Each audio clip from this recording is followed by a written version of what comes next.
성경은 성령을 바람으로 묘사한다는 사실입니다. 구약성경에서 히브리어로 루아흐라고 그러고 신약성경에서는 푸뉴마라고 표기를 하는데 하나님의 숨, 하나님의 기운, 하나님의 바람이라는 거예요. 그래서 성령님, 여러분 한번 따라 하십시다. 우리 성령님. 자, 성령님은 하나님의 바람인데 이 바람은 천지를 창조하실 때부터 수면에 운행하시면서 하나님의 역사하실 때마다 반드시 생명을 살리는 기운으로 그 바람이 나타났다는 것이지요.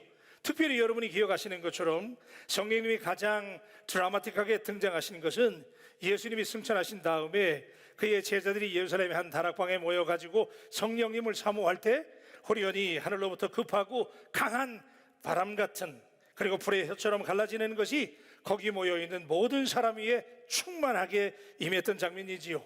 이 거룩한 바람, 이 holy wind, 이 신비한 성령을 체험한 사람들이 변했습니다. 성령의 바람을 맞고 연약하고 부족했던 그들이 변했습니다. 복음의 전사들이 되었습니다. 초대교회가 탄생했습니다.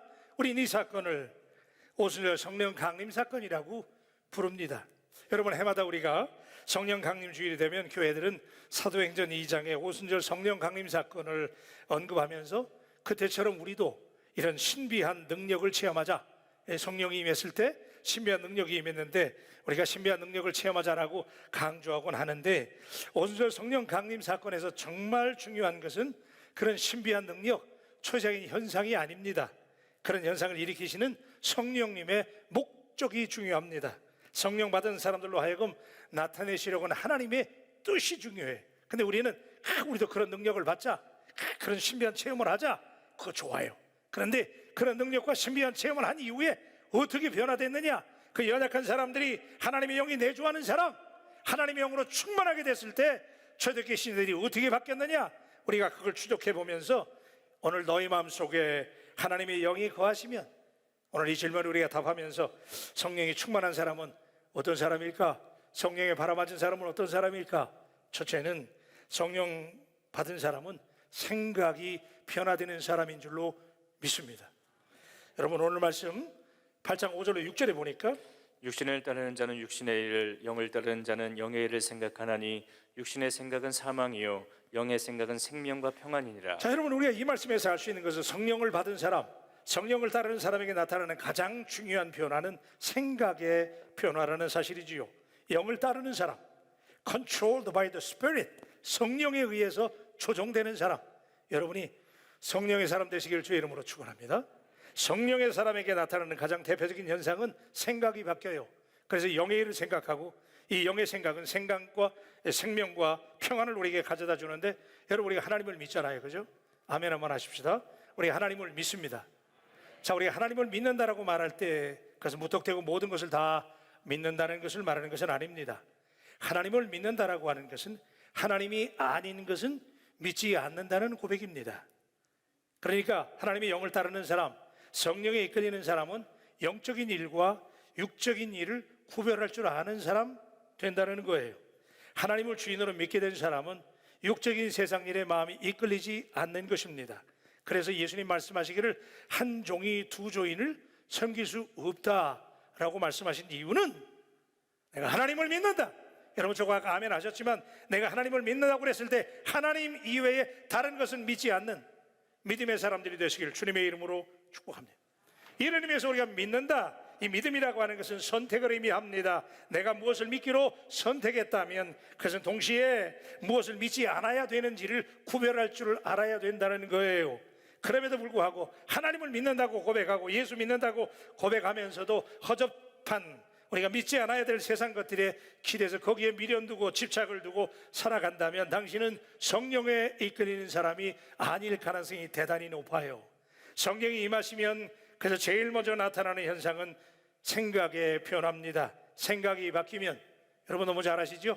생각이 바뀌어야 행동이 바뀌는 거예요. 오늘 내 행동이 늘 바뀌지 않는 이유는 생각이 바뀌지 않기 때문에 그래요. 성령을 체험하고 예수를 믿게 되면 예수를 믿기 전과 후가, before and after가 아주 명백하게 달라져야 되는 거예요. 이전에 좋던 것 이제는 값이 없어지는 거예요. 예수가 가장 좋다라고 고백하게 되는 거예요. 성령이 우리들의 생각을 뒤집어 놓으시기 때문에. 성령이 여러분의 가치관을 바꿔놓으시기 때문에, 성경이 내 속에 변화를 일으키기 때문에 여러분의 행동이 반드시 바뀌게 되는 줄로 믿습니다. 그래요. 그래서 이전에 나와 전혀 상관이 없던 예수가 새로 내 인생의 My Lord라고, 내 주님이 된다라고. 여러분, 이거 아무나 하는 고백 아니잖아요. 어떻게 예수가 우리의 주인이 돼요? 그런데 여러분 속에 성령이 역사하시면 그 예수님이 우리 인생의 주인이 된다는 사실 우리가 고백하게 되는데, 여러분 고린도전서 12장 3절에 보니까 이렇게 말씀해요. 또 성령으로 아니하고는 누구든지 예수를 주시라 할 수 없느니라. 아멘이시죠? 성령님이 예수님을 주님으로 시인하게 한다는 거죠. 고백하게 해요. 로마서 10장 10절에 보니까 사람이 마음으로 믿어 의에 이르고 입으로 시인하여 구원에 이르느니라. 우리 다 같이 아멘. 그래요. 여러분이 하나님 앞에 시인했잖아요. 여러분이 고백한 게 아니에요. 성령님이 여러분에게 은혜 주셔서 예수님을 주님이라고 시인하게 만들어 주신 줄로 믿습니다. 성령님이 역사하신 거예요. 그런데 여러분, 성령이 역사하는 사람, 예수님을 주님으로 진짜 시인하는 사람은 우리가 성경에 보니까 이 시인한다라고 하는 단어를 제가 여러분에게 설명을 드린 적이 있는데, 헬라어에서 이것은 오모레게인이라고 하는 단어를 사용하는데, 죄와 신앙 등을 우리가 인정할 때, 내 죄를 인정하고 내 신앙을 인정할 때 오모레게인, 시인한다, 그런 얘기를 쓰는데, 이것은 단순히 말로 시인하는 게 아니에요. 아까 입으로 시인한다고 그랬으니까 입으로 시인하는 게 아니고 여러분 마음속 깊은 곳에서 나오는 동의함이고 인정함이에요. 그러니까 여러분이 시인한다는 것은 책임지겠다는 거예요. 그냥 입으로 시인한다고 그러니까 입만 열어가지고 시인하는 게 아니라는 거예요. 정말 중요한 거예요. 초대교회 당시 예수를 시인한다고 하는 것은 신체적인 불이익이나 심지어는 사형을 당할 것을 각오하는 비장한 고백이었어요. 한번 따라 하십시다. 시인하자. 여러분, 예수님을 시인하십니까? 아멘. 그렇다면 여러분이 예수님을 시인한다는 얘기는 모든 기득권을 내려놓고 고향과 가족을 떠나서 도망자의 삶을 각오하면서까지라도 만약에 잡히면 끔찍한 고문을 당할 수도 있는 사람들이 초대교회 신자들이었어요. 그때 예수님을 시인한다는 건 쉬운 일이 아니에요. 근데 그 사람들은 그 나사렛 예수를, 그 시골 마을의 젊은이 예수를 주님이라고 시인했다는 것은 생명을 걸고 고백한 거예요. 오모레게인 한 거예요. 오늘 여러분에게 그런 고백이 있나요? 우리가 하나님 앞에 그렇게 고백하게 하는 능력, 그것이 성령님이 그렇게 만들어 주시는 줄로 믿습니다. 내 정신으로 절대로 못해요. 죽어도 깨나도 우리는 예수님을 주인이라고 절대 내 입으로 못합니다. 오늘 여러분 다 아멘 하셨잖아요. 성령님이 여러분에게 그 예수님을 나사렛 지저스, 그 예수님을 나의 주님으로 성령님이 고백하게 하신 줄로 믿습니다. 그래서 바울이요, 자, 이렇게 고백을 했잖아요. 바울이 고백하기를 오늘 9절에 보니까, 만일 너희 속에 하나님의 영이 거하시면 너희가 육신에 있지 아니하고 영에 있나니 누구든지 그리스도의 영이 없으면 그리스도의 사람이 아니라. 아멘이시죠? 여러분, 우리 속에 성령님이 계시지 않으면 그리스도의 사람이 아니라는 거예요. 여러분, 이 말씀을 진지하게 한번 생각해 보십시다. 영적인 것과 육적인 것을 구별하는 사람, 그리스도를 만나기 전과 후, before and after가 여러분에게 얼마나 명확합니까? 바울은 설명하기를 내가 예수 그리스도를 성령으로 인해서 시인한 이후에 그 위에 내 삶은 그전에는 내가 세상에 썩어질 구습을 따라 행하는 옛사람이었지만 예수님을 고백한 이후에 after that, 그 이후에는 그가 하나님의 의와 진리와 거룩함으로 지음을 받은 새 사람이 되었다고. 그래서 그리스도의 영이 있는 사람, 성령이 없는 사람은 그리스도의 사람이 아니라는 거예요. 여러분, 성령 받은 사람의 가장 중요한 변화는 생각이 바뀌게 되는 줄로 믿습니다. 아직도 여러분의 생각이 옛날에 썩어질 생각이었다면 오늘 이 시간에 하나님 앞에 철저하게, 하나님, 내 생각을, 성령님이 오셔서 내 생각을 좀 만져주시고 변화시켜 달라고, 성령님을 환영하시기를 주의 이름으로 축원합니다. 성령이 임하시면 죄에서 자유를 얻게 됩니다. 무기력한 육신의 힘으로 할 수 없었던 일들을 하나님의 영이 감당해 주십니다. 권능을 받게 됩니다. 그래서 여러분 좋아하는 말이 있잖아요. 내게 능력 주신 자 안에서 내가 모든 것을, 여러분이 대답하세요. 내가 모든 것을, 할렐루야, 내가 하는 게 아니에요. 하나님의 성령께서 내게 오시면 그냥 우리는 취해버리는 거야. 하나님의 성령 우리와 그 일을 하게 만들어주죠. 그래서 우리 빌립보서 4장 13절 말씀 우리 다 같이 한번 합창하십시다. 시작. 내게 능력 주시는 자 안에서 내가 모든 것을 할 수 있느니라. 아멘입니까? 내게 능력 주시는 자 안에서, 그분이 누구예요? In the Holy Spirit, 성령 안에서 성령이 내게 힘을 주실 때 감당할 수 있는데, 여러분 세계 선교의 주역이 됩니다. 성령의 기름을 부어주셔서 주의 일을 감당할 수 있게 됩니다. 우리 힘으로 안 돼요, 그죠? 오직 힘으로 능으로 되지 않아요. 하나님의 성령의 힘으로. 아멘. 성령의 권능을, 여러분 초대교회 신자들이 얼마나 비겁했어요, 그죠? 얼마나 연약했어요. 근데 그 사람들이 마가다락방에 모여가지고 막 기도하는데 성령의 바람이 임했잖아. 바람을 맞고 나니까 그 사람들이 어떻게 바뀝니까? 복음의 전사들이 돼가지고요, 자기 생명을 걸고 오모레게인 했잖아요, 그죠? 자기 생명을 걸은 거예요. 그때 예수 믿으면 죽는 거예요. 그런데도 그 예수, 나사렛 시골 마을에 그 젊은이가 예수라고, 그 젊은이가 주인이라고 고백했다는 사실은 성령이 임하시니까 그런 고백이 이루어지잖아요. 그래서 바울이 그 고백을 하는 거예요. 성령 받았더니, 다메섹 도상에 성령을 경험했더니, 오절 성령 사건을 통해서 시리에 빠져있던 제자들이 하나님의 Holy Spirit을 경험했더니 그냥 막 불이 임하고 벼락이 치고 뭐 바람이, 이게 중요한 게 아니에요. 그렇게 그런 걸 경험했더니 그들이 어떻게 변했느냐? 신바람이 났다는 거예요. 신바람이야. 생각이 바뀌니까 신바람이 나는 거예요. 할 수 있다는 거예요. 할 수 있다, 하면 된다, 해보자. 이부에 크게 하면 하던데 하면 소리가 이렇게 잘. 여러분 할 수 있다, 하면 된다, 해보자. 그렇게 될 줄로 믿습니다. 우리 교회 성령의 신바람이 불어지기를 주님의 이름으로 축원합니다. 두 번째는요, 성령 받은 사람의 특징이 뭐냐면요, 교통하는 사람이 됩니다. 이게 여러분 오순절 성령 강림 사건으로 막 역사가 일어났어요. 자, 사도행전 2장 2절로 3절입니다. 우연히 하늘로부터 급하고 강한 바람 같은 소리가 있어 그들이 앉아 온 집에 가득하며 마치 불의 혀처럼 갈라지는 것들이 그들에게 보여 각 사람 위에 하나씩 임하여 있더니. 자, 이게 성령의 역사였어요, 그죠? 여러분 이게 여러분 지금 밋밋하게 듣지만 마가다락방에 지금 숨어 있잖아요, 이 사람들이요. 근데 숨어 있는 이 사람들에게 갑자기 말이 하늘에서 막 바람이 불기 시작하고, 급하고 강한 바람, 그 다음에 불이 막 혀같이 갈라지면서 임했다는 거예요. 우리 바울교회 이런 역사가 나타나기를, 아멘 준비하시고, 이런 역사가 나타나게 되기를 주님의 이름으로 축원합니다.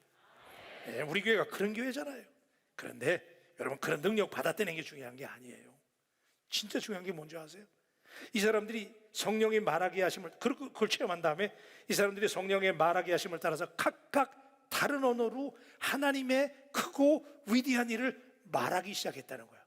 말 한마디 못하던 사람들이 숨어 있잖아. 근데 이 사람들이 성령 받고 나니까 하나님의 말하게 하심을 따라서 말하기 시작했는데 방언했잖아요. 근데 방언을 했는데 여러 지방에서 온 사람들이 다 자기들의 말로 알아들어 버렸대. 이게 기적이에요. 여러분 오순절 성령 강림 사건에서 이게 핵심이야. 제가 이거 설명할게요. 사도행전 2장 8절입니다. 우리가 우리 각 사람이 난 곳 방언으로 듣게 되는 것이 어찌 됨이냐. 자, 다 여러 지역에서 왔어요. 디아스포라들이었잖아요. 근데 이 사람들이 한 곳에 모여서 성령을 받아버렸네. 받아버렸는데 이 사람들이 하나님이 말하게 하시니까 이 말 못하던 사람들이 입이 열렸어. 여러분들 성령 받고 입이 열리시길 축복합니다. 예, 성령 받은, 그래서 예수 믿는 사람 말 잘하는 거예요. 성령 받으면 말 잘하게 돼 있어. 입이 열려요. 그리고 대화하기 시작하는데 방언으로 막 얘기를 했는데 이거를 각 지방에서 온 사람들이 다 알아들었대. 이거 놀라운 일 아니에요? 아니 내가 영어를 지금 공부하려고 그냥 20년을 가서 공부했는데 제대로 지금도 안 되고 있는데 이 사람들은 순간에 그냥 성령 체험하더니 그 말로 하는데 사람들이 다 알아들었대. 그래서 제가 지금 여러분에게 오순절 성령 강림 사건, 성령의 역사하시면 소통의 역사가 나타나는 거예요. 할렐루야. 말이 안 통하던 사람, 랭귀지가 다른 사람들이 방언으로 얘기하는데 커뮤니케이션이 열렸다는 거예요. 우리 바울교회 이런 역사가 나타나기를 주님의 이름으로 축원합니다. 말이 들렸다는 것은 마음을 나눌 수 있게 됐다는 것이고, 그죠? 마음이 하나가 됐다는, 말 나누는 게 마음이 하나가 되는 거잖아요. 성령의 체험입니다. 그래서 오순절 마가다락방에 일어난 성령 사건의 핵심은 모든 장벽이 무너지고 언어가 무너지고 그들이 통했다는 거야. 통했다. 여러분, 근데 우리 사회는 요즘에, 우리 한국 사회를 보니까 요즘에 우리는 한국은 대화를 잃어버린 것 같아. 요즘에 보면 논쟁이 너무 많아졌어요. 여당과 야당이 논쟁하고, 그죠? 이 세대 간의 논쟁이 얼마나 심한지 몰라요. 여러분, 논쟁이 이기는 것이 목적이죠. 하지만 논쟁에서 이겼다는 것은 동시에 내가 상대방을 잃었다는 것을 의미해요. 이에 반해서 대화는 소통이 목적입니다. 그래서 소통한다고 하는 것은 상대방을 받아들인다는 것을 의미해요. 서로 신뢰하고 말하기보다 듣는 것을 좋아해요. 오순절 성령 강림 사건의 핵심은 여러분 호련히 하늘로부터 급하고 강한 바람 소리를 듣고 그랬잖아. 그죠? 따라하세요. 바람 소리를 듣고. 그때부터 성령의 역사가 나타난 거예요. 들었어요. 여러분, 언제나 내가 말하기보다 들어줄 때 역사가 나타나는 줄로 믿습니다. 이게 소통의 원리예요. 성령이 역사하시는 사람은 편안한 얼굴, 미소가 넘치고 진심 어린 감동이 생겨. 성령이 역사하시는. 우리는 잘 안 돼요. 그죠? 우리 성격은 자꾸 좀 뻣뻣하잖아. 근데 성령이 임하시면 내 마음이 막 부드러워지고 녹아지고, 그러면서 내가 그런 상태에서 얘기되면 상대방의 마음이 녹아내리는 거예요. 그래서 성령이 오순절 마가의 다락방에 임했을 때 그들이 다른 말로 얘기했는데 그 말이 막 통하는 거예요. 사람들이 막 그 말을 듣고 힘을 얻는 거예요. 용기가 생기는 거예요. 감동을 하게 되는 거예요. 여러분, 성령의 사람이 돼서 대화에 능한 사람, 소통하는 사람, 사귀는 사람이 되시기를 주님의 이름으로 축복합니다.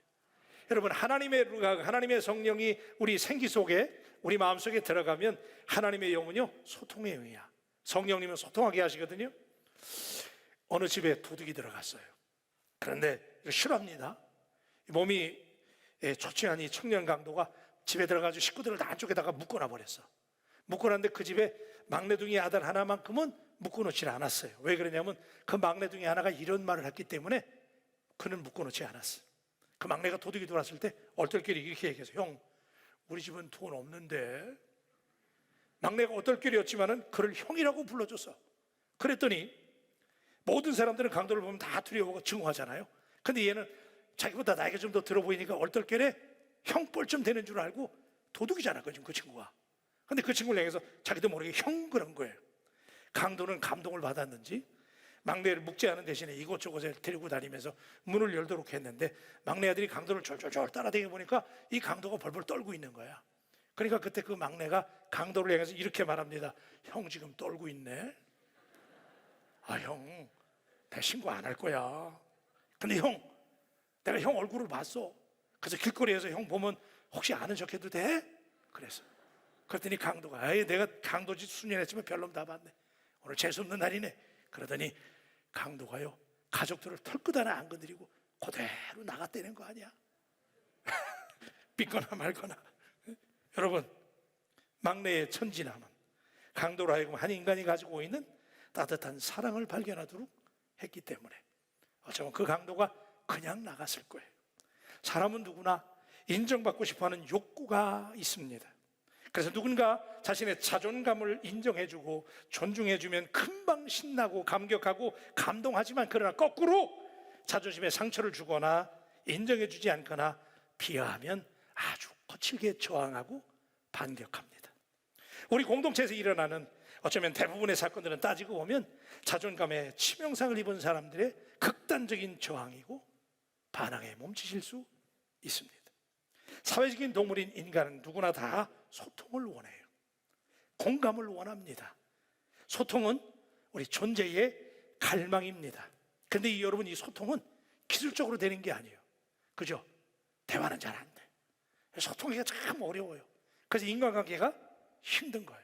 그런데 오늘 성경에 보니 성령이 임하시니, 교통의 영이 임하시니 그들이 다 통하게 되고 하나가 되는 줄로 믿습니다. 성령님은 교통케 하시는 영입니다. 그래서 성령님의 가장 큰 은사는 소통하게 하는 거예요. 그래서 여러분, 고린도 교회를 향해서 바울이 고린도후서 13장 13절의 마지막에 이런 얘기를 했어요. 주 예수 그리스도의 은혜와 하나님의 사랑과 성령의 교통하심이 너희 무리와 함께 있을지어다. 우리 다 같이 아멘. 오늘 사랑하는 여러분, 성령 강림 주일에 여러분 성령님을 사모하시고 성령님을 초대하시기를 주의 이름으로 축원합니다. 성령님이 내 속에 들어오면 소통의 영이 임하고 열리게 됩니다. 그래서 여러분, 성령님이 교통한다고 그럴 때 이 말을 히브리어 보니까 소드라는 단어를 썼거든요. 근데 이 소드라고 하는 히브리어 말은 막힘이 없는 관계를 말해요. 그래서 이 말을 영어 성경에서는 이 교통이라는 이 말을 어떻게 번역을 했냐면 fellowship이라고 번역했어요. 성령이 임하시면 사귀게 되는 거예요. 자, 우리 옆 사람들에게 우리 성령을 통해서 사귀십시다 한번 인사하십시다. 우리 성령을 통해서 사귀십시다. 다 같이 아멘. 우리 바울교회가 성령님이 임하여 우리 다 소통하고. 여러분, 성령 충만 딴 거 아니요. 성령 충만이 막 기도만 세게 한다고 되는 게 아니요. 성령이 임하시면 마음이 열리고 감동하게 되고 교통의 영이 임하시게 될 줄로 믿습니다. 그리고 세 번째는요, 성령이 임하시면 성령 받은 사람은 성령의 열매를 맺는 거예요. 너무 당연한 거죠. 여러분, 저는 오늘 여러분에게, 제 자신에게 냉정하게 질문해 보기를 요청합니다. 정말 당신 속에 성령님이 계십니까? 마음속으로 한번 대답해 보세요. 우리가 성령님 너무 잘 알아요. 근데 여러분, 진지하게 대답해 보세요. 내가 기도는 열심히 하고 예배는 습관적으로도 열심히 나오죠? 근데 내 속에 진짜 이 성령님이 계신가? 성령님이 계시다는 의미는 그 성령님이 내 인생의 주도권을 갖고 성령님이 나를 인도하고 말할 때마다 성령님이 말 가르쳐주고 내가 결정할 때마다 성령님이 결정해주고, 아멘. 그 성령님이 내 속에 진짜 있는가? 아니면 어쩌면 너무 바쁘게 살다 보니까 코로나 때문에, 그죠? 바쁜 내 비즈니스 때문에 성령님이 얘기는 많이 하는데 정말 내 속에 하나님의 성령이 계실까? 난 오늘 새벽에 기도하는데 내 마음속에 그런 도전이 들었어. 이 설교를 준비하면서 과연 내 속에 신 목사가 성령을 그렇게 얘기하고 성령을 환영하는 교회, 뭐 홀리 스피릿 드리븐 처치라고 성령님이 이끄는 교회라고 늘 떠들어댔는데 과연 내 속에 성령님이 계실까? 성령님이 안 계시면 그리스도에 없는 사람은 그리스도의 사람이 아니라고 그랬는데 과연 내 속에 성령님이 계실까? 성령님이 계시면 지금 나처럼 행동할 수 있을까? 미워하고 질투하고 험한 말하고 그럴 수 있을까? 성령이 있는 사람은 절대로 그렇게 못해요. 동의하시면 아멘. 성령은 성도에게 임하시는 영이에요. 그래서 성령의 사람은 내 인생을 통해서 성령의 열매를 맺게 되는데, 여러분, 이건 제가 설교해서 되는 일이 아니에요. 성령의 열매 맺으라는 얘기는 성령이 안에 계신 사람은 자동적으로 맺게 되는 거예요. 설교할 필요가 없는 거예요. 아멘입니까? 내가 성령의 사람이면 그냥 성령의 열매가 저절로 맺혀져야 되는 거예요. 포도나무에서 포도 열매를 맺는 것처럼 나무는 그 실과를 알게 되는 것입니다. 아무리 그 인생이 대단한 것 같고 뛰어난 것 같고 모든 사람들에게 존경받는 인생인 것 같이 모르지만은 중요한 것은 내게 도대체 무슨 열매가 있는가? 내가 성령의 열매가 있는가? 여러분, 나무는 사람들에게 많은 유익을 줘요. 의자도 만들고 강대상도 만들고 땔감으로도 쓰고 조각도 만들고, 그죠? 그게 나무예요. 그런데 포도나무는 달라요. 포도나무는 열매가 생명이야. 만약에 포도나무를 농부가 심었는데 포도나무 갖다 가구 만드는 사람이 있어요? 포도나무 갖다 조각 만드는 사람이 있어요? 포도나무가 유일하게 쓰여지는 것, 포도나무가 농장 주인에게 기대감을 충족하는 유일한 이유가 있다면 그것은 뭐예요? 열매입니다. 예수 믿는 그리스도인들이 이 땅에 존재하는 유일한 이유가, 하나님 앞에서 내가 이 땅에 존재하는 유일한 이유를 찾는다면 폼 잡으려고? 내가 똑똑하고 잘난가 보이려고? 아니에요. 오늘 신목사나 여러분들이 이 땅에 그리스도인으로 하나님 앞에 존재하는 이유는 성령의 열매 때문인 줄로 믿습니다. 성경은 말씀하셨어요. 내 안에 거하지 아니하면, 열매를 맺지 못하면 가지처럼 말라서 버려져서 그것을 도끼로 찍어서 불에 사르느니라 그랬어요. 오늘 사랑하는, 너무나 사랑하는 바울가족 여러분, 이제 우리가 바울교회가 열매를 맺어야 해요. 여러분, 우리 교회가 성령의 열매를 맺기를 주님의 이름으로 축복합니다. 성령의 열매는 주님의 품성이에요. 다른 말로 예수님 닮은 거예요. 내게 사랑과 희락과 화평과 쭉 그 열매들이 내게 있는가? 진지하게 물어보십시다. 수염이 밖에 있는지 안에 있는지. 사람들은 나를 보고, 야, 저 목사님 참 존경스러운 분이, 모습을 볼 때마다 예수님의 모습이 보여. 사랑하고 희락하고 화평하고, 그 어려운 목회를 감당하면서도 늘 온유하고 예수님의 모습이 보인다고 말할 수 있는 오늘 그런 열매가 내게 있는가? 오늘 사랑하는 바울가족 여러분, 오늘 이 자리를 떠나기 전에 성령의 열매는 성령의 사람이 반드시 맺어야 되는, 만약에 맺지 못하면 찍어서 버려짐을 당할 수밖에 없습니다. 오늘 성령 강림주일을 맞이해서 성령님은 어떤 특별한 날에 특별한 이벤트에만 특별한 스페셜 익스피리언스로 우리에게 나타나신 분이 아니에요. 하나님은 위대한 일을 시키기 전에 반드시 성령님을 경험하게 하시고 급하고 강한 바람처럼 우리에게 불어오시는 성령님이신데, 오늘 그 바람이 우리 바울교회에, 여러분에게 불게 되기를 주님의 이름으로 축원합니다.